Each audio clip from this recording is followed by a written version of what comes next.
dari kalangan ulama sebelumnya yang sampai kemudian kepada Rasulullah SAW sebagai penafsir terbaik yang langsung diberikan wahyu oleh Allah Subhanahu wa taala. Hari ini saya akan berikan mukaddimah, karena itu saya tidak bawakan dulu kitab. Nanti saya rincikan kepada teman-teman kitab tafsir yang bisa dijadikan rujukan dalam bahasan kita. Saya kalau ngaji tafsir biasanya tafsirnya saya kumpulkan. Ini misalnya tafsir Al-Qur'anil Azim, ya, di Ibnu Katsir. Kemudian tafsir Al-Maraghi misalnya. Ada tafsir Ruhul Ma'ani lil Alusi misalnya. Ada tafsir Mafatihul Ghaibnya misalnya Fakhr Razi. Ada tafsirnya misalnya Asy-Sya'rawi. Tahrir wa Tanwirnya Ibnu Asyur, dijarkan satu-satu, nanti dilihat setiap kalimat, setiap huruf apa maknanya di setiap kitab tafsir ini. Lalu disimpulkan jadi satu, baru dibuat sebuah modul. Nanti untuk patokan kita dalam setiap pertemuan, saya nanti tunjukkan satu kitab, mungkin jadi patokan kita untuk bacaan standar, tapi insya Allah setiap pertemuan kita coba berikan kurikulumnya dan kesimpulan-kesimpulannya sehingga mudah nanti untuk dipahami dan diamalkan insya Allah. Siap ya?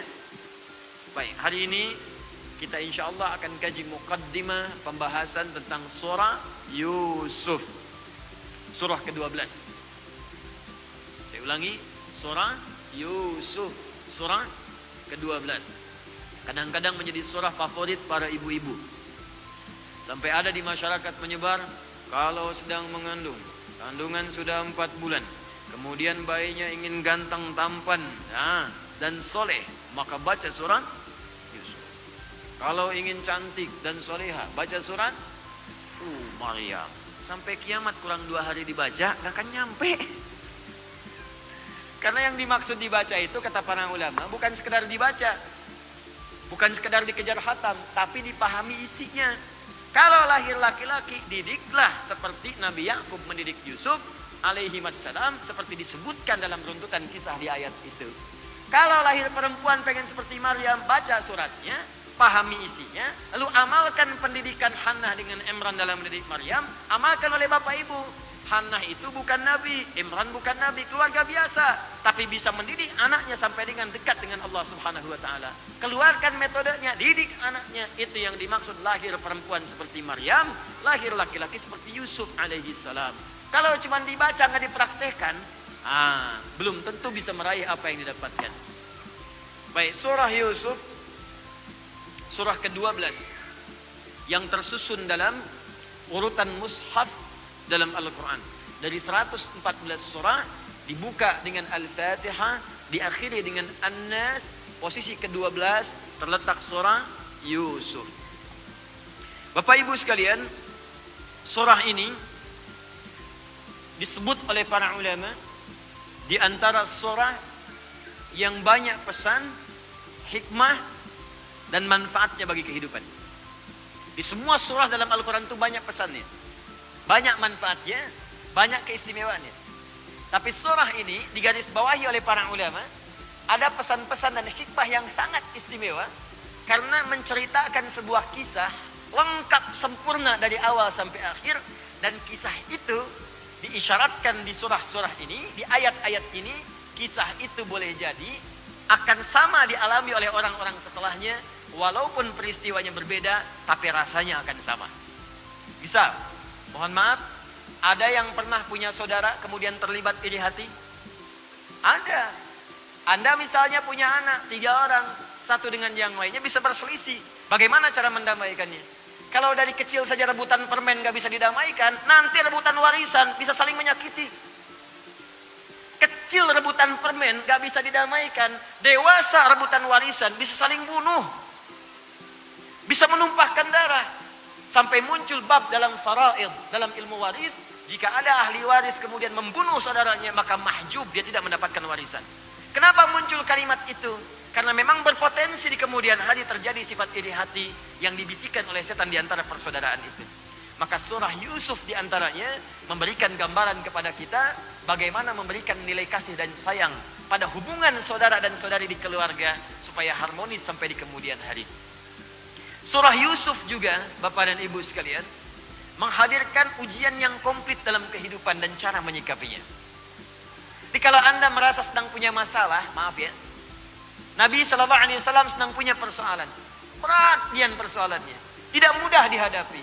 Yang diturunkan oleh Allah diantaranya surat Yusuf. Saat sakit, turun kisah Nabi Ayub alaihissalam.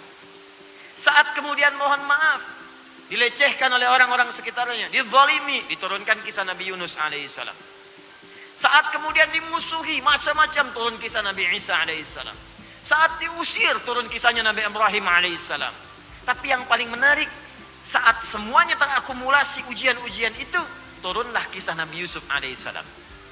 Muhammad sallallahu alaihi wasallam, engkau dari kecil dirawat, bapak tidak ada, tapi ada ibu yang menyayangi, ada kakek yang menyayangi, ada paman yang menyayangi. Ini Yusuf dari kecil sudah diuji. Kecil sudah dimusuhi oleh saudara-saudaranya. Bayangkan, 12 bersaudara, 10 memusuhi. Beliau hanya dengan adiknya. Dan dalam kondisi itu, ibunya sudah meninggal dunia. Dan kan ibu itu kan tumpuan. Saya, Anda yang laki-laki, kebanyakan curhatkan pada ibu kalau sedang ada masalah. Walaupun ayah ada, tapi tetap ngobrolnya sama ibu. Ini Nabi Yusuf, dari sejak kecil, punya persoalan dengan 10 saudaranya. Mereka iri hati dengan beliau. Mereka merasakan Yusuf tantangan. Mau cerita ke siapa? Ibu sudah tidak ada. Dari kecil. Dimusuhi, dibuang ke dalam sumur. Anda bayangkan. Dijual. Dari kecil tuh, dijual pada orang yang tidak dikenal. Masuk ke sumur, dibawa oleh kafilah. Setelah itu dijual. Anda bayangkan. Setelah itu apa yang terjadi? Jadi budak, dipasarkan. Dari kecil. Kecilnya diiri hatikan, dilempar ke dalam sumur, dibawa oleh orang kemudian dipasarkan, dijual, dibawa jadi budak. Tumbuh remaja, digoda oleh perempuan, difitnah.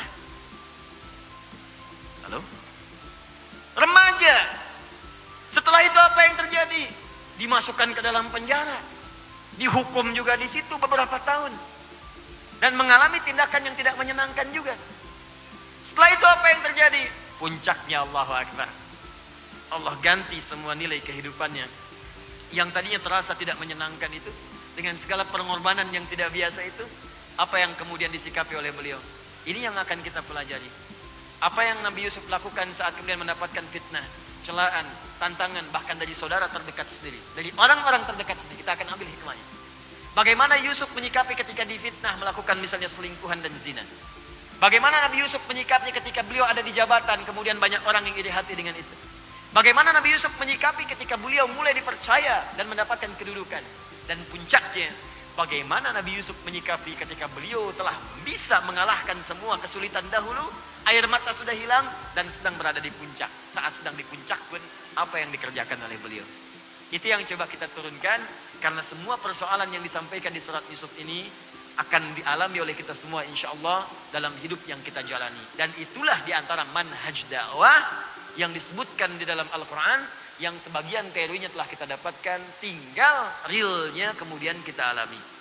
Maka kita masuk ke dalamnya, surah ke-12, surah Yusuf, kita bacakan bagian pengantar dari ayat yang pertamanya. Jadi nanti surat ini cocok untuk semua. Bapak ibu yang sudah punya anak, cara mendidik anak ada di sini. Nanti kita bahas. Maaf, kita yang milenial atau ada yang belum menikah, ada di ayat ini cocok juga. Ya, bagaimana bergaul supaya tidak terjebak dalam pergaulan bebas. Anda yang sudah di posisi besar, ada sekretaris di kantor, hati-hati. Kebanyakan bosnya laki-laki, sekretarisnya perempuan. Lebih banyak melihat sekretaris dibandingkan dengan melihat istri di rumah, bagaimana menyikapinya. Hati-hati. Anda yang sedang punya kedudukan, bagaimana menyikapi godaan. Ada semuanya pokoknya, setiap tahapan-tahapannya itu ada. Dan kita akan bahas satu-satu dengan izin Allah Subhanahu wa Ta'ala. Ayat yang pertama. Kita mulai muqaddimah pada bagian ayat yang pertama. Bismillahirrahmanirrahim. Alif Lam Ra.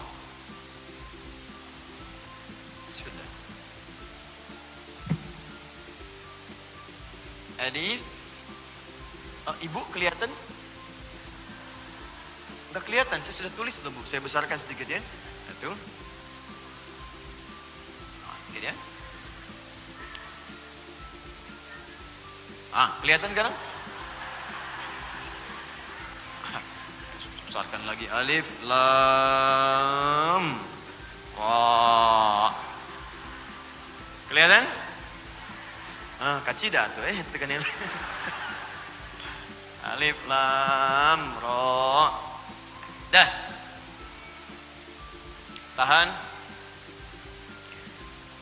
Ini di dalam ulumul Quran, ilmu Al-Quran, pembuka surah dalam Al-Quran, fawatihus suwar, pembuka surah-surah dalam Al-Quran. Jika menemukan yang seperti ini disebut dengan huruful muqatta'ah, huruf-huruf yang seakan dibaca terputus-putus. Jadi dibacanya tidak nyambung. Al-ra, tidak. Tapi sebutkan alifnya terputus satu-satu. Alifnya dulu, alif, baru lamnya, lam, baru ra-nya, ra. Ya, disebut huruful muqatta'ah. Huruf-huruf dalam Al-Quran yang dibacakan mesti terputus-putus setiap hurufnya. Jadi kalau yang lain nyambung, ini satu-satu.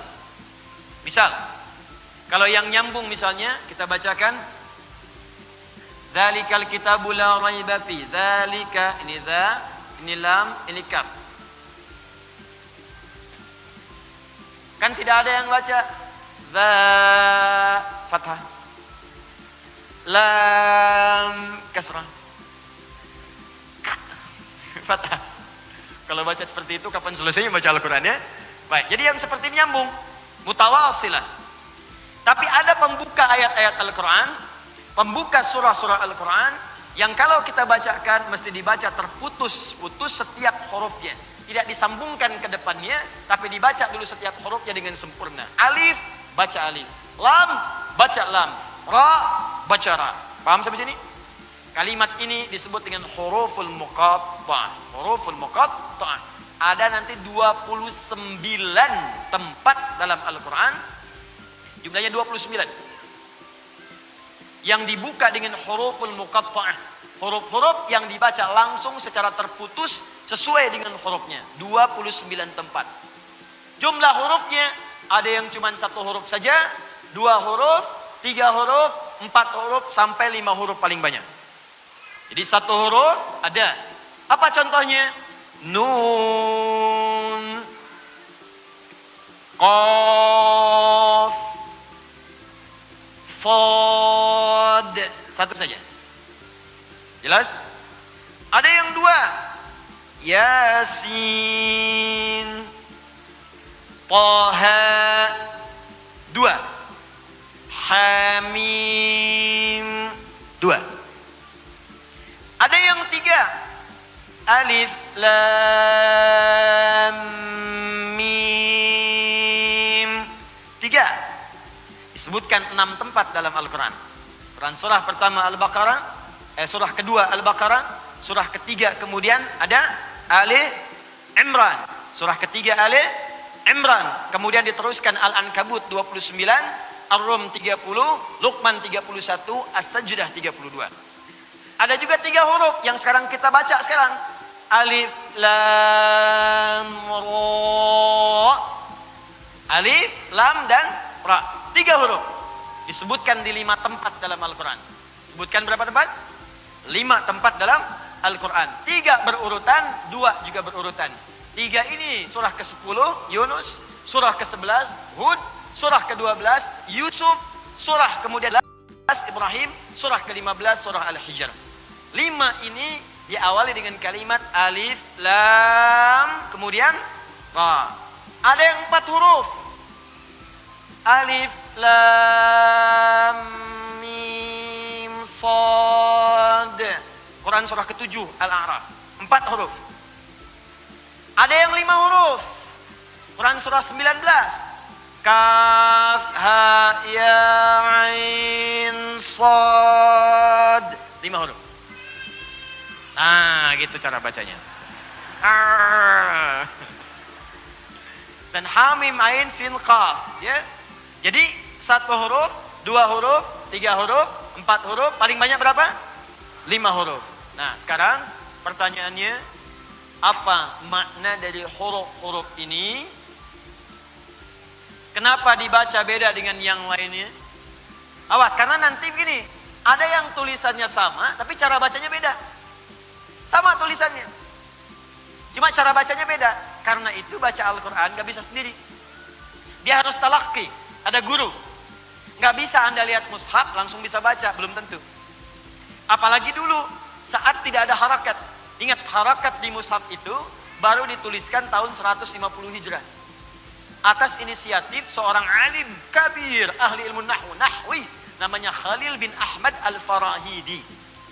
Sebelumnya diinisiasikan oleh Abul Aswad Ad-Du'ali atas isyarat dari sahabat Ali bin Abi Thalib radhiyallahu taala anhu. Yang petunjuknya didapatkan dari Nabi sallallahu alaihi wasallam sebelum-sebelumnya. Ketika turun wahyu kata Nabi, yang bisa tulis sebagian tuliskan. Ada yang tulis kemudian di bebatuan, di tulang belulang yang sudah suci, di pohon pelepah-pelepah kurma, tuliskan. Ada Muawiyah bin Abi Sufyan, ada Ubay bin Ka'ab misalnya, ada Zaid bin Thabit, ada Ali bin Abi Thalib, dan ada banyak-banyak yang lainnya lagi. Tapi baru diberikan harakat setelahnya 150 Hijrah.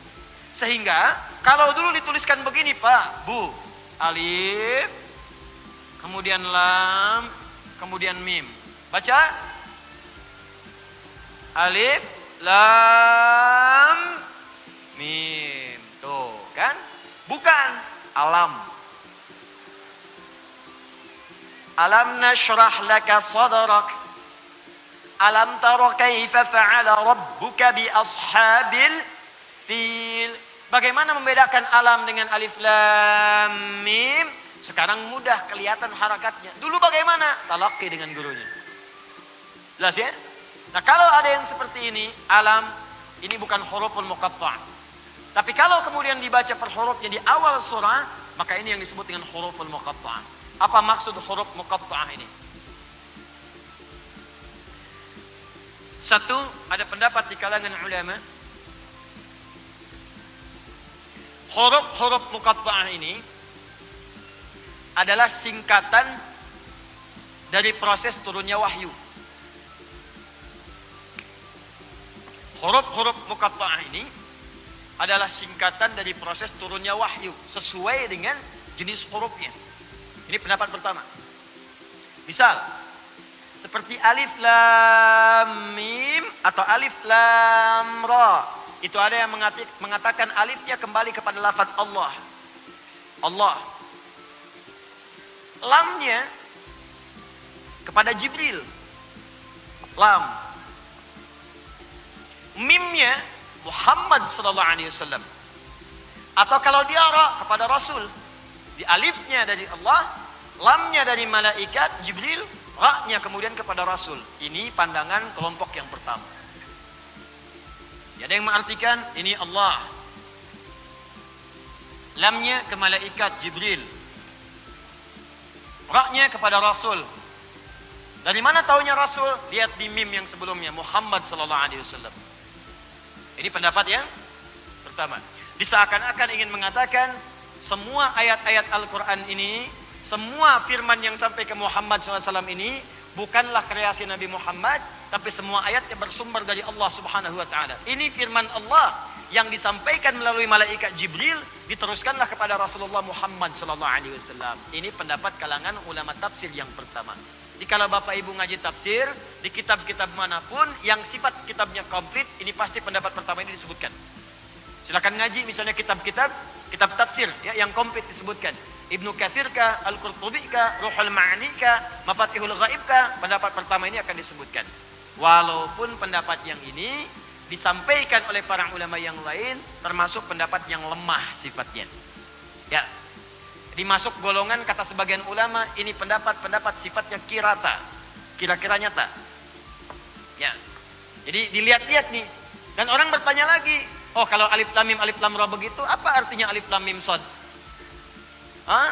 Alifnya Allah, lamnya malaikat, mimnya Muhammad, shadnya siapa? Kalau alif lam mim kemudian demikian, alif lam mim shad apa? Lalu alif kemudian lam ra, diartikan seperti itu. Lalu yang kedua kaf ha ain shad, kaf ha ya ain shad artinya apa? Nun artinya apa? Yasin artinya apa? Nah, jawaban itu tidak sampai komplit seperti yang sebelum-sebelumnya. Karena itu, para ulama kemudian jumhur memberikan pandangan, dan pandangan ini yang paling tepat untuk kita dapatkan. Jika Anda temukan dalam Al-Quran, surah-surah dibuka dengan huruf-huruf muqatta'ah. Terdapat nanti 29 tempat dalam Al-Quran, ini menunjukkan berita sekaligus tantangan dari Allah Subhanahu Wa Taala kepada orang-orang Arab di masa jahiliyah yang mereka itu pakar sastra, ahli bahasa, yang bisa menyusun kata-kata dan puisi-puisi yang sangat indah seketika bahkan tanpa berpikir. Semua puisi-puisi ini, syair-syair ini, itu Pak Ibu kalau belajar bahasa Arab, wah akan merasakan keindahannya. Seakan kalau dalam tandangan manusia, kalau dalam karya manusia, itu karya sempurna lah. Dalam pandangan manusia ya, itu sempurna lah. Jadi ada yang bisa buat A, ujungnya A semua, panjang. Bukan cuma 1-2 bait, kadang-kadang 100 bait. Bapak Ibu pernah dengar qasidah? Qasidah. Tala'al badru alaina tangtung tangtung tangtung tangtung, gitu kan? Nah, sebagian orang tuh menilainya begitu. Qasidah itu asalnya bukan rebana, bukan. Qasidah itu adalah puisi yang berisi paling minimal 7 bait. 7. Ya, 1 disebut yatim, 2 lengkap, syair, kemudian bait 2, sampai ke 7 disebut qasidah. Kalau qasidah itu dikumpulkan jadi diwan namanya, diwan. Ya, ada diwan al-Buhturi, diwan Nabi Goh Ad-Dibyani, diwan Emre el-Qais. Itu satu orang bisa punya 100 diwan. Kalau 100 dikali 7, 700 Pak. Sekali bikin tuh. Dan kehebatan orang Arab masa itu, mereka punya kemampuan dengan bahasa sastranya teman-teman sekalian. Itu bisa membuat puisi, bikin syair, bikin lirik hanya seketika melihat apa yang dilihat seketika jadi. Lihat antum pakai baju hijau, bikin puisi. Ya hijau manzura, allati kana sya'ruhu tuwira. Hei orang yang pakai baju hijau, yang rambutnya sering bergelombang seperti ini. Allati kana sya'ruhu tatwira. Ya, wa tabassama amami madahikan mahawira. Dan ada tertawa tersenyum di depan saya seakan ingin membuka percakapan denganku. Itu ujungnya begitu tuh. Ya. Al-Asma'i saja yang masa-masa ke belakang, Allahu Akbar. Itu lihat burung bulbul, burung kecil, cuman lompat-lompat di atas dahan. Ada bunganya, di bawahnya ada sungai, ya itu seketika bikin puisi. Dan itu susah ditiru. Sautus safiril bulbuli, hayyaja qalbi thamili, al-ma'u wa zahrum ma'a. Ma'azahri lahbul muqali fa anta ya sayyidali wa sayyidi wa maulali. Semua fakam tayyumuni ghazailali ya qataftuhu min wajnatin min fi'li hadha ar-rajuli faqala la la la faqad ghada muharwili wal walad ya wali ya wailali faqultu la tuwalwili fa bayinu lu ali qalat lahu inna kadat in waladul muqali kahatan takailali tabuli semua ulangi. Enggak mudah. Nggak mudah, jagoan mereka bikin seperti itu. Hebat. 150 tahun sebelum Nabi lahir, ada orang namanya Emre el-Qais. Emre el-Qais ini, itu pangeran pujangga gelarnya, Amirus Syu'ara. Jadi kalau ada orang itu paling hebat bikin syairnya, ini tokohnya. Ini biangnya. Bapaknya penyair, pangeran penyairnya.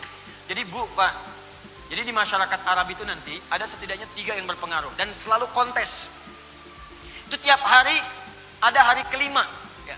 Hari pertama Ahad, hari kedua Senin, Isnin, hari ketiga Sulasa, diserap ke bahasa Indonesia Selasa. Hari keempat Arbi'a, Rabu. Hari kelima Khamis, Kamis di kita, diserap. Dan mereka itu kumpul-kumpul, pergi, nanti pulang. Pulang itu kontes semua, 3 golongan kontes. Golongan pertama itu golongan tujar. Ya, jamak dari tajir, pedagang.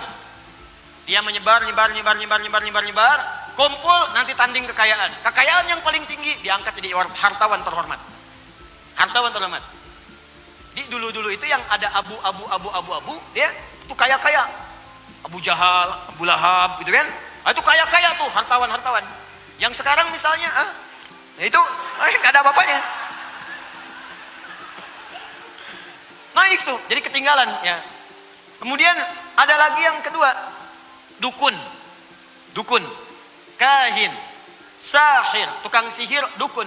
Itu pun kontes. Bayangkan 5 hari merenung, cari jimat-jimat, bikin. Jadi nanti kumpul tuh di hari yang ke-6. Siapa yang paling dahsyat jimatnya? Itu yang kemudian jadi acuan. Bahkan kalau orang mau kerja, lapor dulu ke dukun itu. Nanti ada yang lemparkan semacam dadu. Ada yang terbangkan burung terbang, ya burung terbang, burung kemudian balik lagi, aman Pak, silahkan, transaksi silahkan, niaga silahkan berkelana, silakan. Lewati lembah, ya, lewati gunung, silakan. Terus balik lagi, selamat. Tapi kalau burungnya pergi, nggak balik lagi, jangan Pak, ini hari sial. Jangankan Bapak, burung aja nggak balik lagi. Namanya tatoyur, dukun. Yang ketiga, ini syair. Syair, jamaknya syu'ara. Ini pun jadi kalangan yang terhormat di kalangan jahiliyah. Hati-hati sampai nanti turun surahnya menyebut kebiasaan mereka, surah ke-26. Syu'ara ini semua kontes Pak Bu. Setiap hari Ahad sampai hari Kamis, mereka kumpul nyari-nyari ke lembah, naik ke bukit, cuman cari inspirasi untuk bikin lirik. Ketiga. Nanti kalau udah kumpul, hari yang ke-6 mereka akan berkumpul di pusat-pusat hiburan. Aswaq, jama dari suq, pasar. Suq Dumatil Jandal, suq Iqad. Kumpul, puncaknya akan berdiri kemudian di satu bukit dekat Ka'bah. Yang bukit ini sekarang disebut dengan Jabal Qubais, yang ada bangunan di atasnya, bangunan istana, ya. Jadi kalau saya sering contohkan, di sini ada Zam-Zam, di sini Bukit Safwa, di jalan sedikit ada merpati-merpati, ini ada bukit nih. Sekarang sudah agak landai, dulu tinggi sekali begini. Di atas ini ada bangunan istana seperti ini. Ini Masjidil Haram. Di Ka'bah di sini. Ya, Anda lewat sini masuk. Nah ini di sini ada pos security. Satu orang penjaga CCTV ke sini warna putih. Kipas angin di atas sampai sini itu ada 35 kipas angin. Pintu 26, pintu 27, Babun Nabi, Babu Salam. Ini masa jahiliyah, orang sering kontes di sini. Di penyair kontes, penyair kontes. Nanti yang paling juara, yang syairnya paling hebat, itu akan dibuatkan, dituliskan dengan tinta emas. Di sebuah kain, kain itu kemudian akan ditempelkan di Ka'bah. Disebut dengan mu'allaqat namanya, yang ditempelkan di Ka'bah. Nanti datang masa Islam, diambil kain itu digantilah dengan kain kiswah. Dituliskan, diganti dengan ayat Al-Quran. Itu sejarah asal mulanya kiswah diganti kemudian dengan ayat-ayat Al-Quran. Asalnya syair. Disebut dengan mu'allaqat. Jadi ada 7 yang terbaik. Boleh syairnya dituliskan, ditulis dengan tinta emas, ditempelkan kemudian di kain, dilingkarkan ke Ka'bah. Maka disebut dengan mu'allaqatus sab'ah. Di situ ada kemudian, misal Imrul Qais. Rumusnya tawil. Tawilun lahu dunal bukhuri fadailu, fa'ulun mafa'ilun, fa'ulun mafa'ilu. Kifa nabki min dzikra habibin wa manzili, bisaktili wa bainad dakhuli fahaumali. Imrul Qais lewat di sebuah bukit. Tiba-tiba ada lelaki anak muda yang sedang merenung. Ternyata dia baru diputuskan oleh kekasihnya. Lalu dia katakan, "Kifa nabki min dzikra habibin wa manzili, bisaktili wa bainad dakhuli fahaumali." Duhai anak muda yang sedang merenung, yang memikirkan tempat pertemuan dengan kekasihnya. Ayo move on, jangan banyak melamun seperti itu. Enggak ada. Jadi kalau anak muda sekarang cuma boncengan, ya putus cinta bikin status, nikah juga belum. Maaf, dah ketuluan zaman jahiliyah. Zaman jahiliyah, bahkan jahiliyahnya banget karena 150 tahun sebelum lahir Nabi. Jadi zaman jahiliyah 150 tahun sebelumnya. Kebayang nggak? Ini jahiliyah nih. Lahir Nabi 150 tahun sebelum jahiliyah, jahiliyah banget. Jadi kalau ada yang nggak bisa move on, nggak bisa mendekat kepada Allah, hanya kalah oleh situasi yang kecil-kecil, kasih tahu jahiliyah. Udah keduluan. Itu kebiasaan mereka tuh, bikin. Lalu teman-teman sekalian, apa yang terjadi? Karena mereka merasa hebat, ya, dengan syairnya, merasa hebat dengan sastranya, maka diturunkanlah oleh Allah Al-Quran dengan bahasa-bahasa yang sangat indah, dengan berita-berita yang sangat nyata, dan Allah tantang kepada mereka, katanya suka bikin syair, katanya hebat, katanya bagus, kalau bisa bikinlah seperti Quran ini, yang bahkan ayat-ayatnya disusun dari huruf-huruf yang biasa kalian buat untuk membuat syair itu. Bukankah mereka membuat syair dengan bahasa mereka? Ada yang dari alif, ada dari lam, ada dari mim, ada dari ra. Nanti kalau Anda belajar kaidah bahasa Arab, belajar qasidah, ada misalnya lamia, qasidah yang diakhiri dengan huruf lam semuanya. Ada yang hurufnya ra, semua ujungnya ra. Ada yang hurufnya ba semua. Ada 16 rumus disebut dengan bahar namanya. Bahar.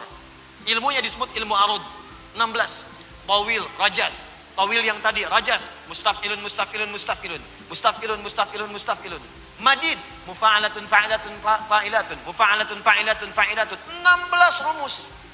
Kata Allah, pakai rumus-rumus kalian tuh. bikin semisal Al-Quran. Kalian tuduh Muhammad SAW pencipta Quran, pembuat Quran, penyair, tukang sihir.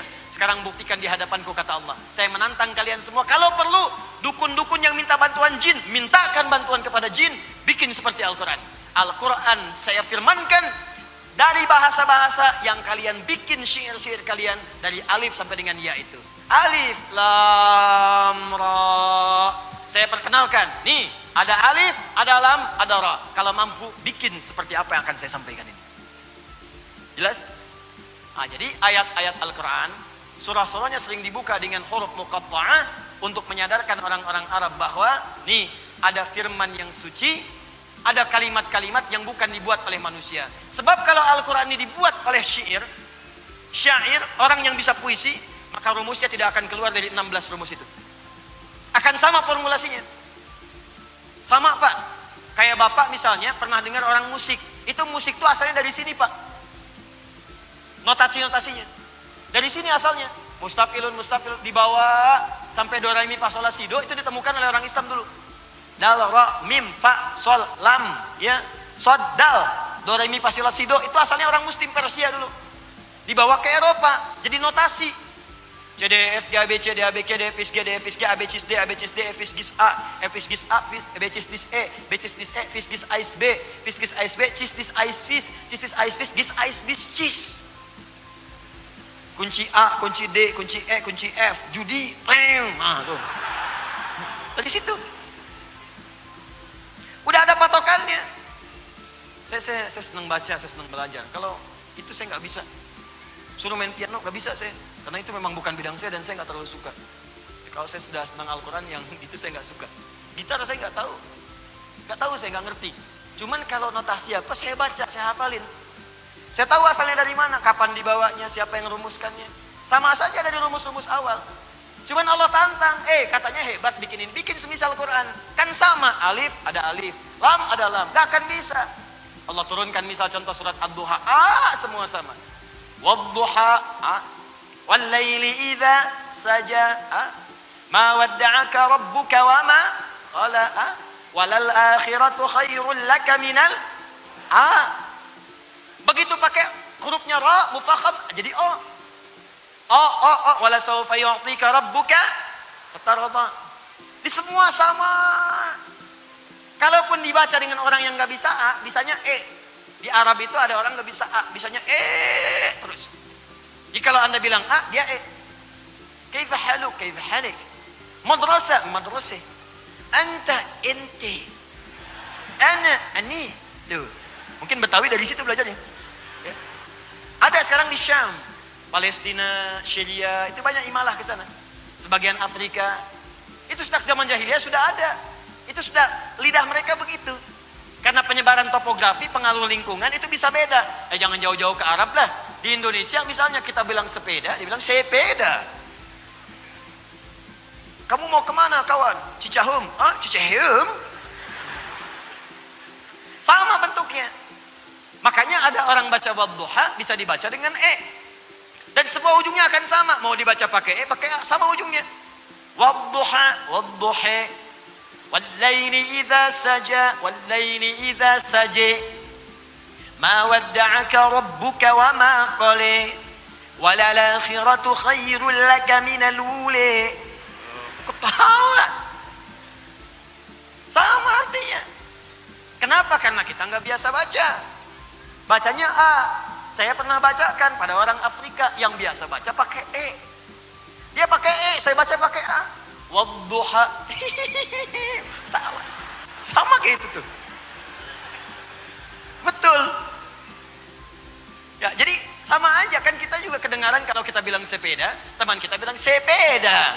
Senyum kita kan, padahal bendanya sama kan? Dan dahsyatnya Al-Quran, dia tidak mengikuti formula yang tadi disebutkan. Nggak ada CDF, nggak ada BC, nggak ada tawil, nggak ada rojas, nggak ada madid. Makanya bingung nih orang. Semua nggak ada yang bisa.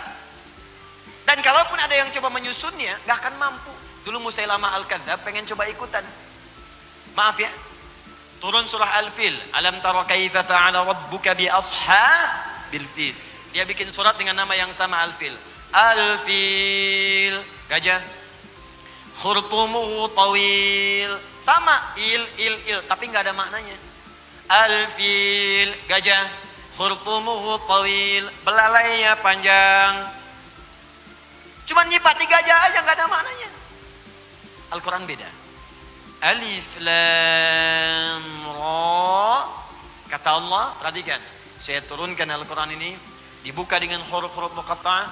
Saya tantang kepada siapapun, kata Allah, yang merasa meragukan isi Al-Quran. Ada yang mengatakan Al-Quran karya Muhammad sallallahu alaihi wasallam.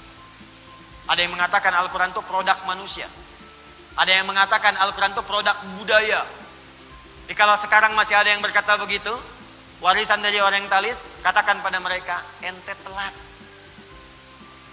Katakan pada orang-orang liberal, orang liberal yang selalu kemudian membuka tulisan mereka, ya, kemudian membuka retorika mereka dengan mengatakan Quran itu produk budaya.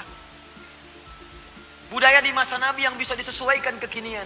Sampaikan, ente telat, keduluan Abu Jahal, keduluan Abu Lahab, keduluan yang dulu-dulu. Dan mereka ditantang untuk membuat seperti itu. Kalau produk budaya, berarti manusia itu bisa membuat. Ini, teman-teman sekalian, maaf ya, maaf, kursi nih. Ini budaya nih, produk. Kalau manusia bisa bikin, manusia lain bisa bikin. Ini meja nih, produk budaya, manusia bikin, yang lain bisa bikin. Bahkan variasinya bisa banyak.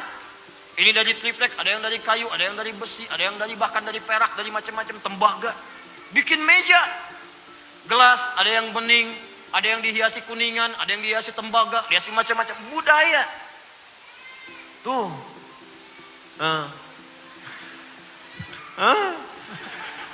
Budaya. Jadi kalau produk manusia, semua bisa bikin.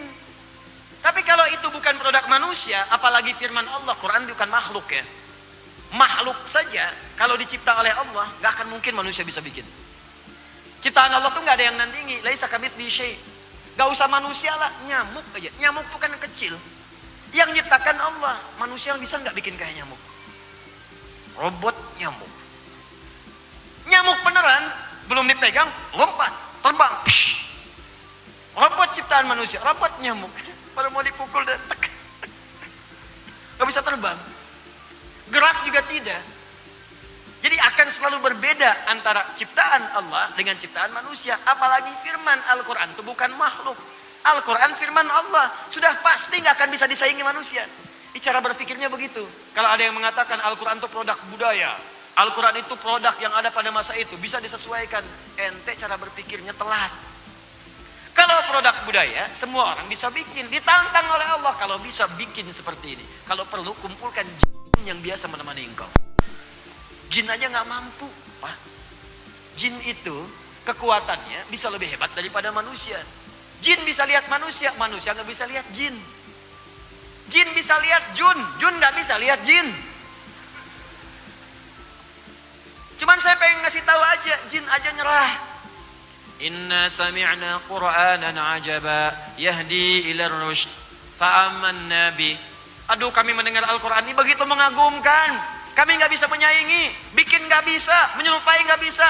Yang kami pilih beriman aja deh. Jin aja mendengar Al-Quran bisa beriman. Antum yang bukan jin dikasih Qurannya, masa nggak iman? Jin, Pak. Halo, jin. Dengar Quran, beriman. Yahdi ila rusdi. Ini Quran ini nunjukkan kita pada yang benar, kata jin. Yuk kita iman, aman Nabi. Kita iman nih semua sama Quran. Jin, bayangkan. Manusia dikasih langsung mushafnya. Ada Qurannya. Baca bisa tiap hari. Gak iman juga, tentu ingun. Keterlaluan. Dia ada yang salah dalam dirinya. Apalagi ketika dia mengatakan, ini produk manusia, produk budaya. Bisa kita robah tuh isi otakmu. Ya. Ini pasti ada yang salah. Jelas ya? Jadi kalau ada kalimat alif lam ra, alif lam mim, nun, yasin, toha, ini artinya ada yang penting di ayat-ayat setelahnya yang ingin disampaikan sampai Allah berani menantang sebelum ayat itu disampaikan. Hei, jangan ragukan nih apa yang mau saya sampaikan. Saya mau menyampaikan berita penting. Kalau masih ragu juga, bikin seperti apa yang mau saya sampaikan. Jadi kenapa dibuka dengan alif lam ra? Hikmah keduanya, jika ada ayat Al-Quran dimulai dengan huruful muqatta'ah, Ini artinya ayat-ayat setelahnya berisi informasi yang penting, yang sangat bermanfaat, yang tidak boleh kita kemudian abaikan walau sekedar diragukan. Jadi meragukan saja tidak boleh, apalagi kemudian kita tidak menyimak dengan baik atas apa yang akan disampaikan. Kalau kita mau ragu saja, kata Allah, kalau kamu ragu, bikin aja seperti apa yang saya buat. Ya. Wa in kuntum fi raibin mimma nazzalna ala abdina fa'tu bi suratin min wad'u syuhada'akum. Terus min dunillahi in kuntum shadiqin. Kalau ragu, bikin semisal itu. Makanya kalimat pertama huruf muqatta'ah dalam Al-Qur'an itu kemudian disandingkan dengan kalimat mesti yakin jangan ragu. Alif lam mim, huruf pertama muqatta'ah. Di Al-Baqarah, dzalikal kitabu la raiba fi. Jadi isi yang akan saya sampaikan ini kata Allah, jangan pernah diragukan karena semuanya penting dan kita butuhkan dalam kehidupan. Sekarang apa yang penting itu dan bagaimana kita menyikapinya? Kita lanjutkan kepada ayat yang kedua dan di sini kita akan berhenti sejenak pada muqaddimah pertama dari bagian surah Yusuf ayat yang pertama sampai dengan ayat yang keduanya. Supaya ada bekal yang dibawa. Saya tidak ingin nanti Anda keluar dari sini udah siang-siang, situasi juga lelah kan, kondisi tidak biasa, pulang ditanya, belajar apa tadi? Tafsir. Apa? Surat Yusuf. Apa maknanya? Alif Lam Ra. Apa itu Alif Lam Ra? Kalau berani bikin aja semisalnya, mau nantang Allah. Oh, Masya Allah. Sudah? Sudah? Alif Lam Ra. Tilka ayatul kitabil mubin. Fokus. Lihat mushaf terjemahan. Nanti kalau bulan depan ngaji lagi, minimal bawa mushaf ya. Dulu pernah saya bagikan di sini supaya bisa terlihat nanti. Tilka ayatul kitabil mubin. Pelan-pelan. Mohon sabar mengaji dengan saya, terutama kalau ngaji Al-Quran. Ngaji tafsir dengan saya tidak akan tinggalkan setiap huruf kalimat dari Al-Quran. Gak akan pernah Anda belajar dengan saya tafsir Al-Quran, saya terjemahkan misalnya secara umum, gak akan pernah. Saya akan bahas setiap kalimatnya, hurufnya, bahkan harokatnya kalau itu ada. Jadi mungkin kita bahas ini, maaf boleh jadi mungkin selesai dalam setahun, mungkin 2 ayat, 3 ayat, mungkin saja. Sabar. Dan surah Yusuf ini, saya mau berikan rahasia Bu, khusus ya Bu ya, kalangan ibu khusus ya. Dan para ayah ini ya, yang punya anak-anak kecil. Saya mau kasih rahasia penting di siang hari ini antara kita saja. Ya betul. Ada pesan dari ulama kita. Kalau bapak ibu ingin memberikan pendidikan terbaik untuk anak sebelum dia tumbuh dewasa, maka kisahkan kisah Yusuf ini setiap malam sebelum anak tidur. Makanya kita pelajari nanti. Dari mulai kecil terus. Bahkan ada yang berkata, belum tentu dalam setahun kisah ini tuntas, walaupun tiap malam dikisahkan. Daripada dibacakan kisah 1001 malam. Dibacakan kisah Kotaro Minami menjadi Satya Baja Hitam. Ya, kisah Sensei iya, bertemu dengan misalnya Ricky. Ya, bertemu dengan Yoga, debu-debu intan. Dan gak ada isinya. Kembalikan ke Al-Quran, nanti kita akan lihat. Ya, saya hafal tuh, saya lihat. Tapi apakah lihat? Enggak. Nonton tidak, tapi saya tahu. Ya. Yuk kembalikan. Tilka ayatul kitabil mubin. Fokus. Tilka ayat. Saya mulai dari kata ayat dulu. Di situ bentuknya jamak. Tilka ayatul kitabil mubin. Ayat. Begini bentuknya. Fokus. Ayat. Ini jamak dari kata ayatun. Jamak. Ayat. Ini bentuk tunggalnya. Singular. Mufrad. Ini bentuk jamaknya. Ayat sering diartikan tanda. Tanda itu sifatnya ada 3 kalimat secara umum. Ada 3 istilah. Yang kadang disebutkan 2 di dalam Al-Quran. Selebihnya dalam hadis atau bahasa Arab biasa. Ada 3 kalimat. 1, simatun atau samatun. Ini saya hapus dulu ya. Oh, boleh dihapus? Masya Allah. Boleh. Temuan pertama di Al-Fathu, datang sendiri, angkat sendiri, nulis sendiri, hapus sendiri. Jamaah cuma ngeliat, mendengar, masuk surga. Masya Allah. Ya Allah. Fokus. Satu, simatun, sin, mim, ta. Gini.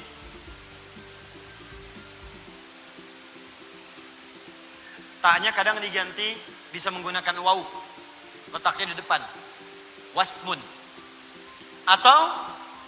Atau kalau bersambung dengan kata ganti, ini taknya bisa berubah jadi ya. Kemudian setelahnya diberi alif. Misal, sin, kemudian ya, mim, alif, begini. Sima. Disambungkan dengan kata ganti, misal hum. Simahum, tanda-tanda mereka. Kita dari Quran surah ke-48 ayat 29. Simahum fi wujuhihim min atharis sujud. Mana Qurannya? Apa simah itu? Artinya tanda yang menunjukkan kepemilikan. Tanda yang Anda bikin tanda misalnya ya. Nama Anda Asep ya. Asep, beli kambing. Anda tandain misalnya pakai huruf A di tubuh. Itu tanda kambing dia. Al-Quran pemilik tanda sujud di wajahnya yang sangat dekat dengan Allah. Ada orang rajin sholat, saking rajinnya sholat, disebutkan orang ini punya kedekatan dengan Allah yang luar biasa. Apa tandanya? Nampak di wajahnya. Simahum fi wujuhihim min atharis sujud. Ada orang saking dekatnya dengan Allah, dan orang ini hati-hati. Dia itu kalau dia berangan-angan, menginginkan sesuatu misalnya, bukan angan-angan dalam pengertian negatif, khayal, bukan. Dia ingin sesuatu, ini orang belum mengangkat tangan, sudah dikabulkan oleh Allah Subhanahu Wa Taala. Firasatnya kuat. Anda nggak bisa berdusta di belakangnya, karena dekatnya dengan Allah, firasatnya kuat. Siapa orang ini? Dia akan kelihatan tandanya di wajahnya. Tanda yang dimaksud di sini jumhur ulama mengatakan bukan tanda hitam di dahi. Bukan. Gak setiap orang punya tanda hitam ini menunjukkan dia punya keistimewaan di sisi Allah, bukan. Ya, tapi orang memang ada yang rajin sholat punya tanda hitam di wajah. Tapi yang ini spesial. Yang ini spesial, dia punya tanda kedekatan di aura, ada aura kebaikan, ada kemuliaan di wajahnya, dan punya kedekatan luar biasa. Kalimatnya bukan jabahah tapi wujuh. Jamak dari kata wajhun. Wajhun punya dua arti. Pertama wajah, dari mulai tampak depan ini semuanya.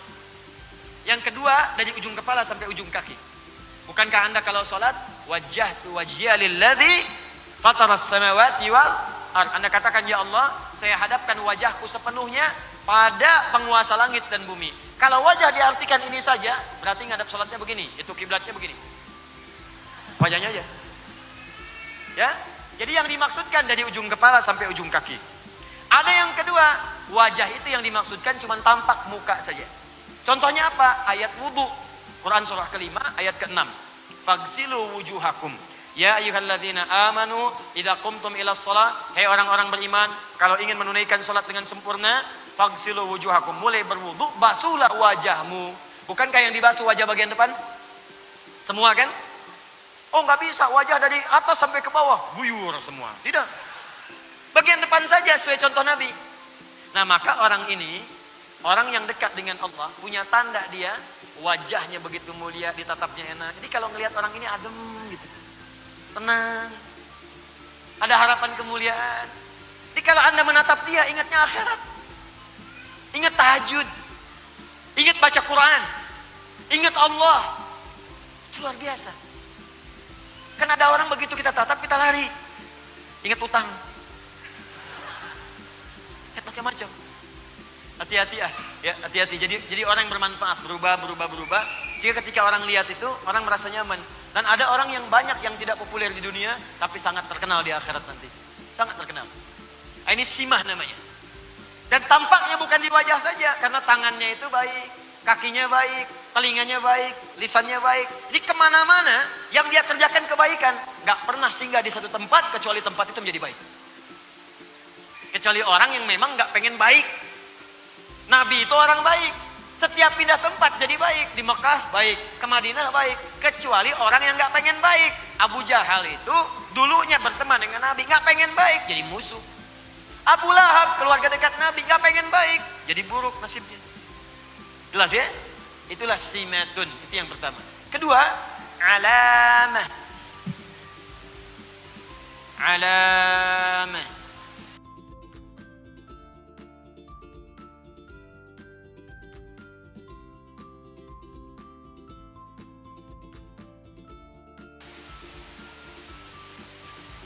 Ini sudah diserap ke dalam bahasa Indonesia menjadi alamat. Sudah jadi bahasa Indonesia. Alamat. Baik. Kalau ada kata alamat, awas pelan-pelan. Itu berarti tanda yang mendekatkan pada suatu tempat atau tujuan. Awas ya, nanti ini kelihatannya sederhana nih, baru cuma satu kalimat, tapi nanti Anda akan temukan dan dalam maknanya. Simatun, simahum, wasmun adalah tanda yang menunjukkan kepemilikan. Alamatun, tanda yang mendekatkan seseorang kepada tempat atau tujuan. Karena itu ketika orang ingin berkunjung ke rumah Anda, supaya cepat sampai, supaya dekat, dia akan bertanya, di mana alamatnya Pak? Di mana alamatnya Bu? Anda ingin ke Masjid Al-Fathu, nggak bisa tanya teman, ketik Google, tuliskan alamatnya. Begitu Anda dapatkan alamatnya, cepat sampai ke tujuan. Tak tahu alamat, berputar-putar, berliku, berkelok, belum tentu sampai ke tujuan dengan benar. Itulah alamat. Tapi Allah tidak mengatakan, tilka simatun, tilka alamatun. Awas. Tapi yang Allah firmankan, tilka ayatul kitab. Ayatun. Bahkan jamak bentuknya.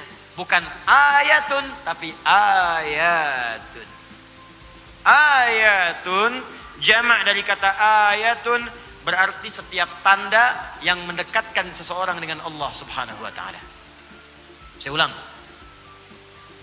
Ayat adalah jamak dari kata ayah. Diserap ke dalam bahasa Indonesia ayah, ayah, ayah, ayah. Kenapa disebut ayah? Karena fungsi ayah membimbing anak supaya dekat dengan Allah. Itu bukan kalimat biasa. Supaya anak itu dekat dengan Allah. Makanya saat berumah tangga, Pak, saat berumah tangga, turun ayat rumah tangga. Dibuka dengan kalimat ayat. Buka Quran surah ke-30 ayat 21. Silahkan lihat. Quran surah Ar-Rum ayat 21. Ini saya bingung ini. Kalau orang mau nikah, surat itu ayat itu dituliskan tuh di surat undangan. Disuruh yang diundang baca, yang ngundang nggak baca. Wa min ayatihi an khalaqalakum min anfusikum azwaja litaskunu ilaiha wa ja'ala bainakum mawaddatan wa rahmah inna fi dzalika laayatil liqaumin yatafakkarun. Ayat. Kenapa disebut dengan ayat? Kenapa isi Al-Qur'an namanya ayat? Karena setiap kita baca Al-Qur'an, diri kita menjadi lebih dekat dengan Allah Subhanahu wa taala. Ayat adalah setiap tanda yang mendekatkan kita dengan Allah. Bapak, Ibu, kenapa saat baca Quran merasa lebih dekat?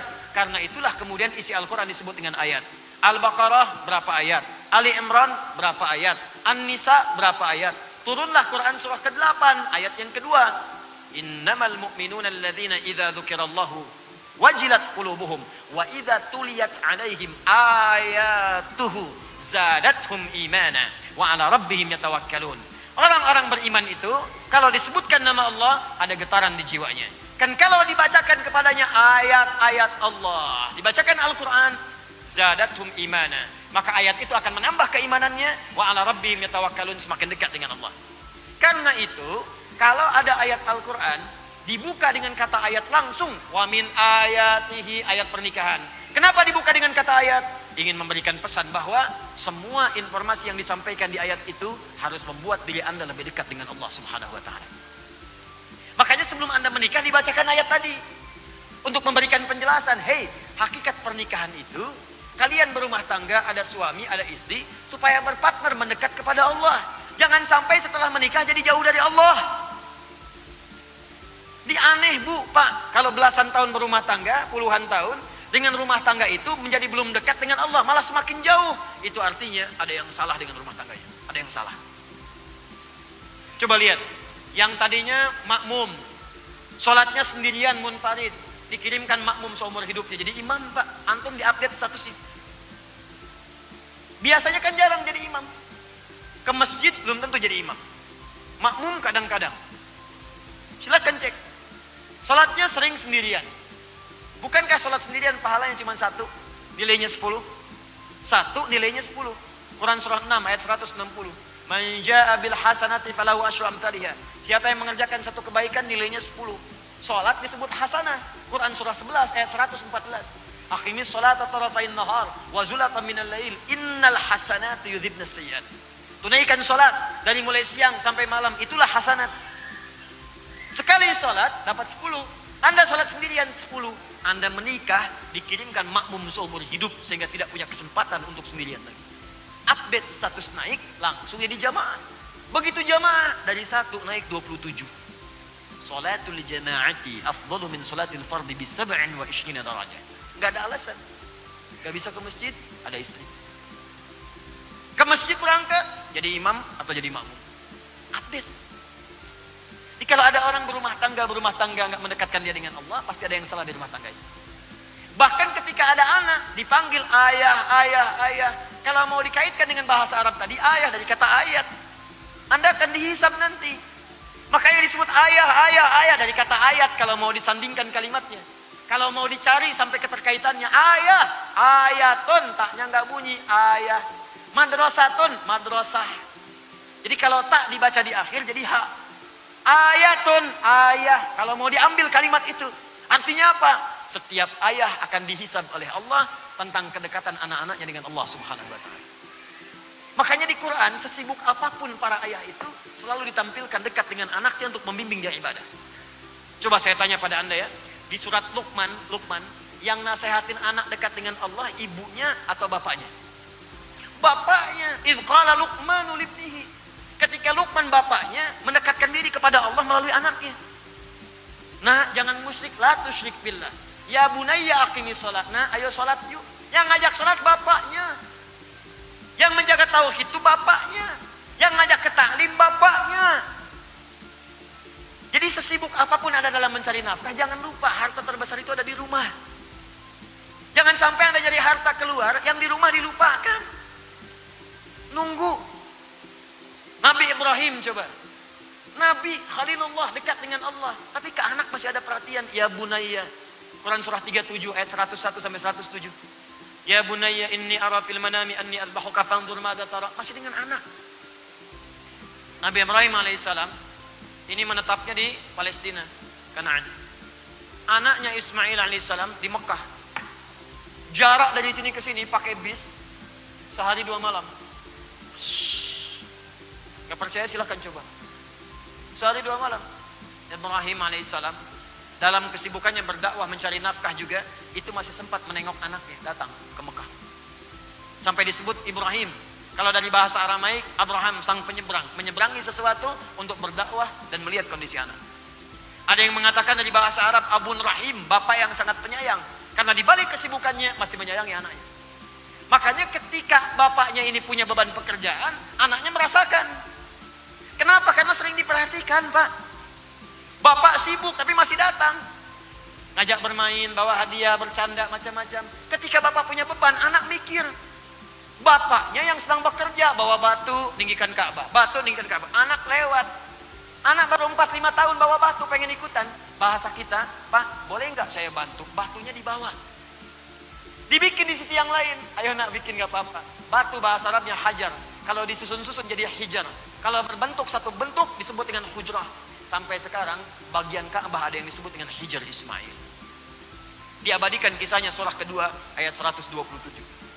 Bapak mimpi tadi malam, nak. Bapak mimpi nyembelih kamu. Apa jawab anaknya? Pak, Papa Nabi, Papa Rasul, itu mimpi pasti benar. Sekarang kerjain Pak, jangan ditunda, insya Allah saya sabar. Sekarang kerjain. Kenapa ada kalimat itu dari anak? Karena bapak memberikan 100% jiwa raganya untuk anaknya. Sekarang pulang ke rumah cek. Demi Allah saya katakan, kasih tahu aja. Nah, yang, ya Pak, tadi di Masjid Al-Fathu, tiba-tiba ada seakan perintah kepada bapak untuk nyembelih kamu.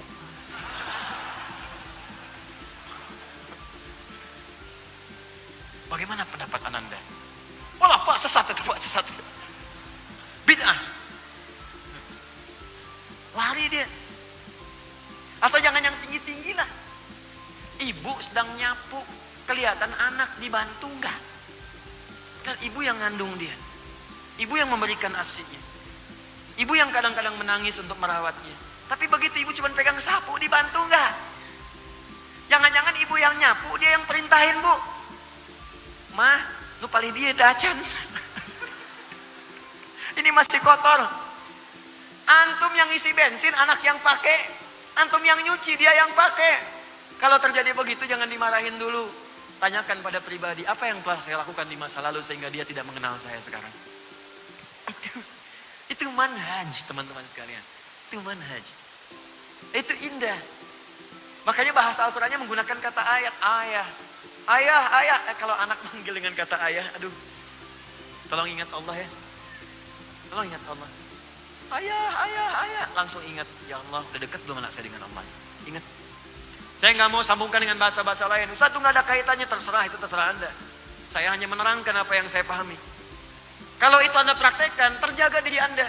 Ku anfusakum wa ahlikum nara. Jaga diri Anda dan keluarga dari neraka. Jaga betul. Pahami. Jadi kalau itu Anda paham dengan baik, setiap dipanggil ayah, bisa menetes air mata Anda. Kenapa? Bukan cuma bangga anak manggil, tapi Anda pun merasakan dihisap saya di lewat anak ini. Akan dihisap saya. Akan dihisap. Dan mereka juga ternyata menunggu, Pak. Saya seringkali bercerita bagaimana, ini anak saya saja dari kecil-kecil. Itu nunggu, Pak. Pengen bertemu bapaknya. Dan demi Allah saya katakan sampai sekarang, gak pernah mereka serius saya manggil Ustaz. Tidak. Syekh, gak ada. Mereka rindu ayahnya. Nunggu di rumah, kadang saya pulang malam, Pak. Itu anak saya yang pertama, usia 3 tahun. Dia udah tahu bapaknya pulang malam. Dia sengaja tidur siang supaya malam bangun. Nunggu saya depan pintu, saya masuk dibuka sama dia. Buya! Manggilnya Buya, bukan Ustad. Ustad! Enggak. Dia pengen ayahnya. Apa setelah itu? Main bola yuk. Bayangkan, anak 3 tahun, jam 9 nunggu depan pintu. Anak 3 tahun kan paling tidur jam 8, setengah 8. Jam 9 nunggu depan pintu. Buya, main bola yuk. Ya main bola kita, Pak. Main bola. Udah selesai, apakah tuntas? Belum. Ya, udah kudaan, jadi kuda. Dan naik. Tapi ada kenikmatan gitu, lelah. Lihat wajah-wajah jamaah yang punya masalah misalnya. Lihat kertas-kertas pertanyaan. Hilang semua tuh. Semangat lagi. Udah dia tidur, dah. Kita mandikan, malam kita lap, sudah dia wudhu tidur. Kita doakan, kita tatap, ya Allah ke surga nggak dengan kamu nanti. Kita berdoa lagi. Setelah itu kita buka-buka lagi, ada pertanyaan apa hari ini. Setelah itu evaluasi, saya salah apa di hari ini. Baru istighfar, baru tidur. Tapi belum tuntas. Ibunya bilang, nah, Buya itu pulang masih capek, masih berdakwah. Kalau besok mau main, jangan langsung main ya. Biar istirahat dulu. Pijitin dulu sama kakak, diajarin tuh. Besoknya nunggu depan pintu, nunggu lagi. Apa kalimat pertamanya? Buya, capek ya? Sini kakak pijitin. Tarik tangan saya. Sini ya, dorong ke kamar, tidur. Pijitin mandi. Belum 5 detik, ya main bola yuk. Tapi air mata saya keluar saat itu. Ya, itu indah gitu. Kenapa ketika Anda tidak dipanggil dengan kalimat itu ayah, boleh mungkin jadi papa, jadi papi, bibi atau yang lain silahkan. Abi, buya, abati silahkan. Tapi ingat setiap panggilan itu akan dimintai pertanggungjawaban di hadapan Allah Subhanahu wa taala. Karena ayat pernikahan dibuka dengan kalimat ayah. Tanda yang mendekatkan seseorang dengan Allah Subhanahu wa taala. Sekarang surah Yusuf setelah alif lam ra Allah menantang semuanya, tak ada yang mampu. Kata Allah, "Hei, berikut ini akan saya kisahkan berbagai jenis kisah, hal-hal yang sangat indah yang akan membuat kalian lebih dekat dengan Allah Subhanahu wa taala. Jadi ayat yang akan kita kaji ini, kenapa dibuka dengan kalimat ayat? Allah ingin memberi pesan kepada kita bahwa nanti di balik kisah yang akan kita baca ini, ayat yang akan kita pahami ini, semua tahapan-tahapan setiap hurufnya, kalimatnya akan membuat diri kita lebih dekat dengan Allah Subhanahu wa taala. Jadi kalau ada yang ngaji sekarang dengan saya, surat Yusuf ini nanti berikutnya kita bahas, ternyata keadaannya tidak lebih dekat dengan Allah, berarti ada yang salah dengan cara dia memahami dan mengkajinya, atau mungkin saya kurang pandai menyampaikannya, sehingga butuh ustadz lain yang harus Anda jadikan rujukan dalam kehidupan Anda. Harus membuat kita lebih dekat dengan Allah Subhanahu wa taala. Nah, kalimat ayat ini dibuka dengan kata tilka. Saya belum selesai. Awas. Tilka. Tapi di mushaf diartikan dengan ini. Coba lihat terjemah. Tilka ayatul kitabil mubin. Awas. Coba lihat di ininya. Ayat-ayat ini kan? Ya kan? Ini kan? Padahal tilka dalam bahasa Arab itu bentuk muannas dari kata zalika. Zalika itu untuk mudzakkar. Ayat muannas menggunakan tilka. Tilka ayat, kenapa di situ menggunakan kata tilka, bukan menggunakan kata hadhihi. Dalam bahasa Arab ini hadhihi bentuk muannasnya. Mudzakarnya hadza. Kenapa Allah tidak mengatakan misalnya hadhihi ayatul kitabil mubin? Kenapa menggunakan tilka? Kenapa Allah tidak mengatakan hadzal kitab la raiba fi hudal lil muttaqin? Kenapa berfirman dzalikal kitab? Nah, ini pakainya ilmu balaghah untuk bisa menafsirkannya. Jadi di bahasa Arab itu ada 4 ilmu. 1 nahwu, 2 sharaf. Sharaf ada nanti 12 cabang ilmu lagi. Setelah itu balaghah. Balaghah ada 3 cabang ilmu lagi. Ma'ani, bayan, kemudian badi'ah. Setelah itu arud. Arud punya 16 cabang ilmu lagi. Disebut dengan bahar.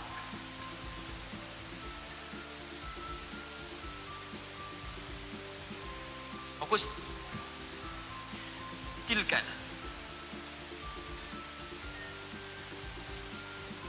Ya. Perhatikan baik-baik. Artinya itu. Hadhihi artinya ini. Disampaikan dengan tilka tapi diterjemahkan dengan ini. Harusnya itu. Nah, ini cara memahaminya bukan dengan ilmu nahwu, tapi dengan ilmu balaghah, ilmu tingkat tingginya. Ada bayan di sini, ada badi'ah di sini dengan penuh keindahan. Kalau ada kalimat Al-Qur'an menunjuk kepada ayat, kemudian ditunjukkan dengan kata tilka atau dzalika yang makna asalnya sebetulnya itu. Saya mau tanya pada Bapak Ibu, itu menunjuk pada jauh atau dekat? Jauh. Nih lihat nih. Ini hadzal kalam, spidol ini. Itu tilka sa'ah, jam itu jauh. Nah, kalau dalam kalimat Al-Qur'an misal ada ayat, kata ayat atau Al-Qur'an atau Alkitab diawali dengan bentuk jauh, tilka ataupun dzalika, ini ingin menunjukkan sifat keagungan ayat itu yang jauh dari jangkauan manusia. Sifat keagungan keistimewaan ayat itu yang jauh, yang tidak bisa kemudian diikuti dan disaingi oleh manusia. Seakan-akan Allah ingin sampaikan, hei, saya tantang kalian semua kalau kalian bisa membuat seperti Al-Quran. Jangan ragukan isi Al-Quran, karena Al-Quran itu berasal dari zat yang sangat jauh dari jangkauan kalian, dari Allah Subhanahu wa Ta'ala. Isinya jauh dari apa yang bisa kalian buat. Hikmahnya jauh dari apa yang bisa kalian bayangkan. Kalau nggak percaya, silakan buat semisal ini. Tapi jangan lupa, saya akan tunjukkan kepada kalian makna-makna yang jauh yang kalian bayangkan. Ketika kalian pelajari, maka kalian akan menjadi lebih dekat denganku, dengan Allah Subhanahu wa Ta'ala. Di cara menafsirkannya, tilka ayatul kitabil mubin, bahwa saya akan kisahkan kata Allah, inilah Al-Quran, Inilah firman Allah, firman yang nyata, yang tidak ada keraguan, yang terkumpul tanpa celah, yang di dalamnya ada berbagai informasi yang membuat Anda dekat dengan Allah Subhanahu wa taala. Dia bukan karya Muhammad, dia bukan buatan Muhammad sallallahu alaihi wasallam. Dia berasal dari zat yang sangat jauh dari apa yang kita bayangkan. Dia berasal dari zat yang sangat jauh dari apa yang kita pikirkan, dan dia jauh tidak sama dengan apa yang kalian sekarang kemudian hadirkan. Paham di sini? Jadi secara singkat, kalau ada kalimat dzalika atau tilka, itu menunjukkan makna keagungan dan kemuliaan pada apa yang akan disampaikan. Agung dan mulia, yang sulit ditandingi.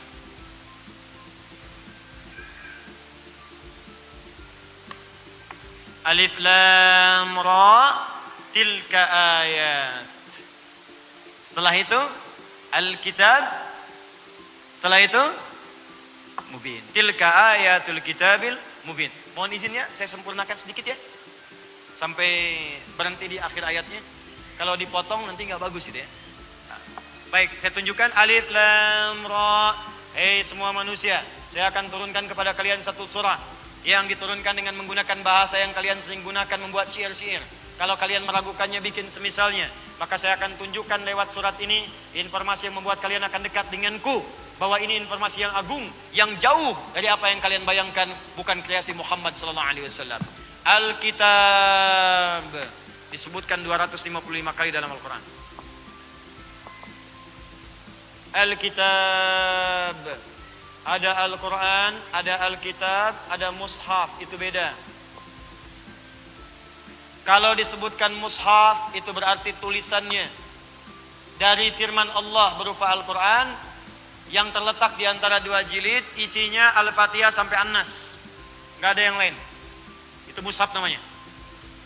Di mushaf itu firman Allah yang dituliskan, tulisannya dari Al-Fatihah sampai An-Nas, tidak diselingi dengan apapun, dari awal sampai akhir. Di jilid, di antara jilidnya Al-Fatihah sampai An-Nas, itu mushaf. Kalau ada terjemahnya disebut mushaf dan terjemah. Jadi terjemahannya bukan mushaf. Kalau ada tafsirnya disebut tafsir. Jelas ya? Kalau cuman Arabnya saja tulisan dari Al-Qurannya, itulah mushaf. Awas, hati-hati. Kalau bercampur dengan yang lain bukan mushaf. Di gadget nih, di handphone, itu bukan mushaf. Itu aplikasi namanya, jihaz. Jihaz. Tapi boleh kalau ingin baca dari situ, boleh. Karena yang penting itu kan bacaannya, bunyinya, pelajarannya. Tapi itu bukan mushaf. Dan hukumnya beda. Mushaf tidak boleh dibawa ke tempat-tempat sembarangan. Nggak ada orang ke toilet bawa mushaf. Awas, hati-hati. Mushaf disimpan di tempat yang bukan sembarangan. Simpan di tempat yang tinggi. Lakukan dengan baik. Bawanya, kata Imam An-Nawawi, kalau bisa pakai wudu. Nggak berwudu nggak apa-apa, pakai wudu lebih mulia. Tapi handphone tidak. Mau wudu, mau tidak, handphone. Kadang-kadang lupa, lempar. Simpan kan? Mushaf, baca tiap waktu. Handphone, gak ada baterai, gak bisa dicas. Ya kan? Baterainya hilang, casan gak ada, gak muncul kemudian aplikasinya. Handphone ke toilet bisa dibawa. Aplikasi mushaf gak dibuka, tetap aja begitu. Jelas ya? Di hukumnya bisa berbeda. Di kalau mushaf adalah ayat Al-Quran yang dituliskan dalam bentuk tulisan, terletak di antara dua jilid, isinya Al-Fatihah sampai An-Nas. Ada terjemahan disebut mushaf dan terjemah, disingkat mushaf terjemah. Ada keterangan disebut dengan tafsir, makanya sering disebut dengan tafsir Al-Quran. Jelas? Kalau Al-Quran itu bunyinya, bacaannya, dari kata Al-Qur'u, bunyi yang terdengar. Nah, itu Al-Qur'an. Kalau sengaja diperdengarkan disebut qiraah. Bismillahirrahmanirrahim. Qiraah. Sekali.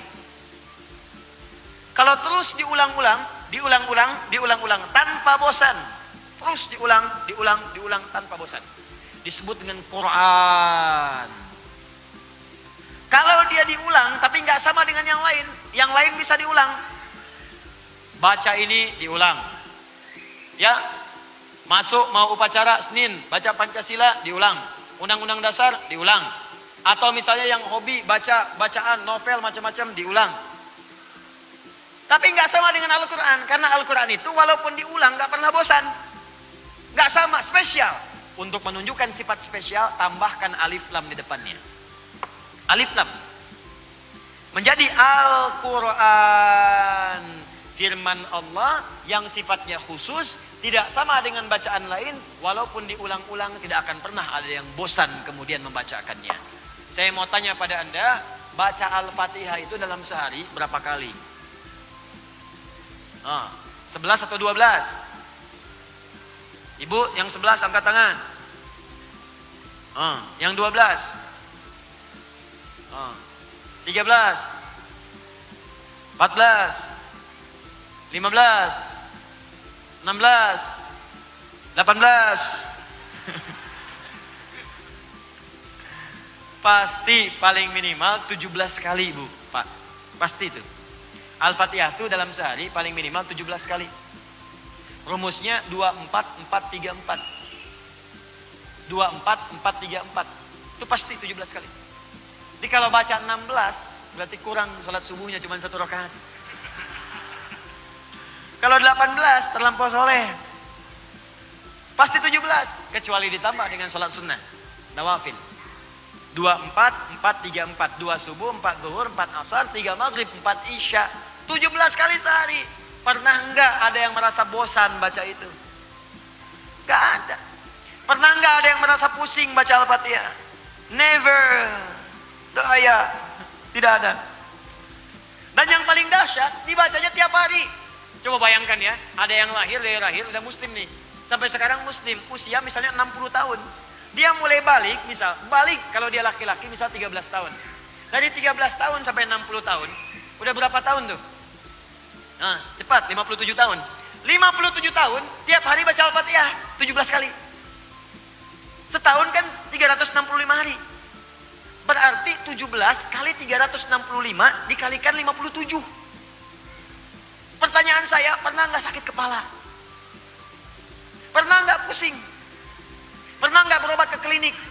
Pernah nggak ke rumah sakit? Ada yang terkena stroke karena kebanyakan baca Al-Fatihah? Nggak ada. Tuh, nggak ada. Ini kalau bukan firman Allah, mustahil Bapak dan Ibu. Mustahil. Coba baca karya manusia. Silahkan taruh misalnya majalah sehebat apapun, novel sebagus apapun, baca 17 kali sehari. Besoknya dirawat di rumah sakit. Silahkan kalau nggak percaya. Baca 17 kali sehari. Jadi karya manusia tuh begitu. Kalau bukan firman Allah ini mustahil begini. Coba tunjukkan pada saya dengan cara apa lagi membuktikan Islam itu benar. Jadi kalau ada yang keluar dari Islam keterlaluan. Mau nyari apa lagi? Orang mencari-cari. Silakan bandingkan dengan apapun karya manusia. Atau kitab yang dianggap misalnya sebagai kitab suci. Bandingkan, baca 17 kali sehari. Silahkan baca. Kalau nggak percaya, silahkan lakukan. Demi Allah saya katakan. Baca, pasti akan ada perbedaan. 17 kali sehari, 17 kali sehari itu cuma Al-Quran yang dibaca seperti itu. Kalau bukan firman Allah, mustahil. Itulah Al-Quran. Dan saya sering katakan, maaf ya, maaf sekali lagi. Kalau Al-Quran itu firman Allah. Musuh yang terbesar itu setan. Makanya ketika semua orang mendekat kepada Allah, setannya bergerak. Cuman Al-Quran yang ketika kita baca, setannya ikut mengganggu. Cuman Al-Quran. Kalau nggak percaya silakan. Memang nggak bosan, cuman cepet ngantuk. Ayo kalau nggak percaya. Anda baca Al-Quran, lihat berita. Neymar nih mau ke Barcelona. Harganya 1,5 triliun. Dibarter dengan Coutinho. Oh, lihat. Cek lagi.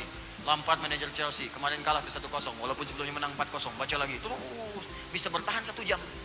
Baca bola aja begitu. Federer kemarin kalah sama Djokovic. Ya, 6-5 skornya. Bagian terakhir. Sampai tiebreak 4 kali. Hafal saya. Walaupun dia sudah mengalahkan Nadal sebelumnya. Hafal. Nonton? Enggak. Baca aja. Bertahan 1 jam. Tapi Al-Quran tidak. Baru 10 menit. Wudu lagi. Fokus. Dibaca lewat sholat, ngantuk juga. Silakan cek. Subuh berapa banyak, walaupun cuma 2 rakaat. Tetap ngantuk. Dan dahsyatnya dalam sholat itu, setannya langsung menggoda. di Abu Daud itu kan disebutkan nomor hadis 857. Ya, begitu Anda bertakbir, fa idza kabbara bima makna, ketika seorang salat mulai bertakbir, maka setan mulai berkata, udkur kada, ingat ini, ingat itu. Maka Anda akan mulai mengingat apapun yang tidak ingin Anda ingat. Nanti asar loh, buktikan. Asar. Oh, Anda sudah siap begini. Bismillahirrahmanirrahim. Fokus tuh. Allahu Akbar. Kunci mobil di mana? Hari ini WA belum dibalas, besok arisan belum, udah macam-macam. Sampai yang saya sampaikan pun sekarang ada lagi. Nanti pas asar ada tuh di benak, di kepala Anda nanti ada. Pas asar. Ingat ya, kata Ustadz Adi, nanti begitu kamu takbir akan ada setan menggoda, membisikkan, membuat apa yang tidak ingat menjadi ingat. Itu setan. Pada waktu itu. Sampai selesai. Makanya bahkan ada orang yang sholat tidak sadar berapa rakaat sedang menunaikan sholatnya. Kalau bukan Al-Quran, mah setannya nggak akan menggoda. Silakan cek. Apa ada orang main musik digoda setan? Nggak ada. Lengga-lengga, biarin aja setannya digoda. Cuma ditiup doang, bagus, terusin. Tapi baca Quran tidak.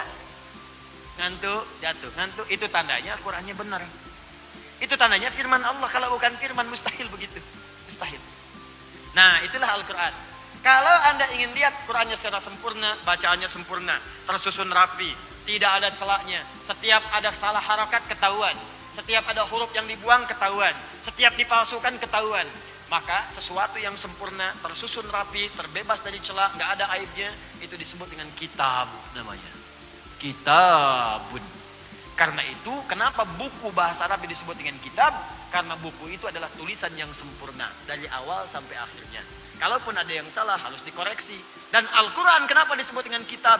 Tidak ada celah di dalamnya dan sempurna. Setiap ada yang mencoba merubahnya akan langsung diluruskan oleh Allah Subhanahu wa taala, bahkan turun jaminannya di Quran surah 15 ayat ke-9. Inna nahnu nazzalna dzikra wa inna lahu lahafizun. Kami turunkan Al-Quran sebagai zikir untuk mengingatku, kata Allah, dan kami yang jamin untuk menjaga Al-Quran sampai dengan kalian kembali kepada Allah Subhanahu wa taala tetap terjamin sempurna. Mubin, nyata, kelihatan, dibuktikan oleh Allah. Kalau nggak percaya, mubin, nyata. Silahkan Anda cek Al-Quran. Setiap Anda baca, ada kekeliruan, dibuktikan langsung oleh Allah. Salah. Ada yang memalsukan, ketahuan. Salah. Ada yang bikin tandingan, ketahuan. Salah. Mubin, nyata kebenarannya. Jadi Allah ingin menyampaikan ketika dirangkai kalimatnya, tilka ayatul kitabil mubin. Allah ingin menyampaikan, hei, saya akan kisahkan kepada kalian berbagai informasi di surah ini yang akan membuat kalian lebih dekat dengan saya. Ini sumbernya dari saya, jauh dari apa yang kalian bayangkan. Bukan rekayasa Muhammad, bukan buatan Muhammad sallallahu alaihi wasallam. Kisahnya, informasinya tersusun dengan rapi, sempurna dan nyata. Kalau kalian tidak percaya, kalian nanti bisa baca setelahnya, kalian dapatkan apa yang aku janjikan sekarang, apa yang aku sampaikan sekarang akan nyata, nampak di kisah ini tersusun dengan sempurna dari awal sampai akhirnya. Itulah alif lam ra tilka ayatul kitabil mubin. Lalu kita bertanya, penasaran kita, apa sih kisahnya? Seperti apa sih informasinya? Benar enggak bisa membuat kita dekat dengan Allah? Betul enggak bisa merubah kita semua? Apakah kisah yang dimaksudkan? Seperti apa informasinya? Itu yang kita bahas di pertemuan berikutnya nanti. Insya Allah. Baru bicara nahnu naqussu 'alaika ahsanal qasas dengan seterusnya ayat sampai akhir ayatnya. Ini adalah muqaddimah pembuka dari surah Yusuf. Insya Allah kita berjumpa di pertemuan berikutnya untuk membahas lebih dalam lagi. Mungkin waktunya lebih fleksibel ya. Bisa jadi nanti ngajinya pagi misalnya. Tapi bulan depan insya Allah saya akan bawakan kitab tafsir. Mungkin nanti sebagai perbandingan atau nanti pedoman supaya teman-teman bisa baca-baca dari apa yang telah kita pelajari atau akan kita pelajari di pertemuan-pertemuan berikutnya insya Allah. Demikian saya kira yang saya sampaikan. Izin menyampaikan informasi terlebih dahulu. 1. Bulan depan akan dimulai kelas karantina. Untuk metode At-Taisir, hafal 30 juz dalam 30 hari insya Allah. Ikhwan ataupun akhwat. Bagi yang Anda ingin tergabung, ini nggak ada batas usia. Ya, usia besar, kecil, tua, muda, laki-laki, perempuan, insya Allah ada tempatnya. Dipisahkan perempuan rumah khusus, laki-laki rumah khusus berbeda. 30 hari tempatnya. Sementara ini di Bekasi, nanti insya Allah menyusul ada di Lampung, menyusul juga ada di Sulawesi, juga insya Allah ada di Bandung. Nanti teman-teman Anda kalau sudah terdaftar tinggal ditunggu kapan bagiannya. Di situ nanti akan masuk, langsung juga akan saya bimbing juga dengan tim-tim yang lainnya. Satu. Yang kedua, pekan depan akan ada utusan dari Sudan datang, 2 orang. 2 orang ini insya Allah akan membawa berkas mahasiswa yang dulu telah saya seleksi se-Indonesia, ada 25 orang untuk kuliah ke Sudan. Saya sampaikan dari sekarang, siap-siap sepekan atau 2 pekan setelah Idul Adha yang sudah dinyatakan lulus, insya Allah akan kami kirim insya Allah ke Sudan untuk berangkat. Dan mereka akan membawa kuota baru 15 orang, tapi khusus untuk penghafal Quran 30 juz. Akan diberikan beasiswa di Jamiatul Quran, Universitas Al-Quran yang terletak di Sudan. Ya, itu nanti insya Allah pekan depan akan datang, nanti saya akan sampaikan informasinya. Terakhir, yang ketiga, pekan depan pula saya akan membuka seleksi penerimaan khusus program PKU, ya, Pendidikan Kadar Ulama. Itu saya didik langsung, ini angkatan ketiga. Itu langsung saya didik, saya tempatkan di tempat tinggal kami nanti di Bekasi. Kami yang biayai selama tinggal, akomodasinya selama setahun akan saya didik. Nanti setelah itu akan disampaikan untuk kuliah di luar, untuk mempertajam ilmunya. Pekan depan saya akan buka penerimaannya, syarat ketentuannya ada. Nanti silahkan kalau Anda misalnya masuk ke bagiannya, mungkin nanti akan dibuka. Barangkali nanti ada kelas akhwat dengan pembimbing tertentu. Mungkin nanti kita akan lihat. Ya, kalau memang ada kemudahan-kemudahannya. Dan ini alhamdulillah sebagiannya sudah kerjasama. Secara lisan sudah bicara. Dengan Al-Azhar sudah. Dengan Sudan sudah. Dengan beberapa kampus yang lain sudah. Dan insya Allah mudah-mudahan akan dibimbing langsung juga oleh masyayikh-masyayikh yang lain. Yang hadir bersama kita. Mudah-mudahan menghasilkan kualitas ulama yang bisa pulang mengajar kembali daerahnya masing-masing insya Allah. Saya kira itu. Semoga Allah menerima ikhtiar kita. Dan semoga diwafatkan husnul khatimah sampai dengan kembali kepada Allah Subhanahu wa taala. Allahumma rabbana taqabbal minna innaka antas samiul alim wa tub alaina innaka antat tawwabur rahim. Allahumma 'allimna ma yanfa'una, 'allimna ma jahilna wa waffaqna fima ta'allamna lin'amala biha ya arhamar rahimin. اللهم اجعلنا من أهل القرآن واجعل القرآن لنا يا الله صحيبا لنا في الدنيا وشفيعا لنا في الآخرة يا رب العالمين. اللهم زين أخلاقنا بزينة القرآن وزين حياتنا بحياة القرآن واجعلنا يا الله واجعلنا يا الله من عبادك الصالحين مع الذين أنعمت عليهم من النبيين والصديقين والشهداء والصالحين وحسن أولئك رفيقا. اللهم ربنا آتنا في الدنيا حسنة وفي الآخرة حسنة وقنا عذاب النار. بفضلك سبحان ربك رب العزة عما يصفون وسلام على المرسلين وآخر دعوانا أن الحمد لله رب العالمين. سبحانك اللهم وبحمدك أشهد أن لا إله إلا أنت استغفرك ونتوب إليك. ثم السلام عليكم ورحمة الله وبركاته.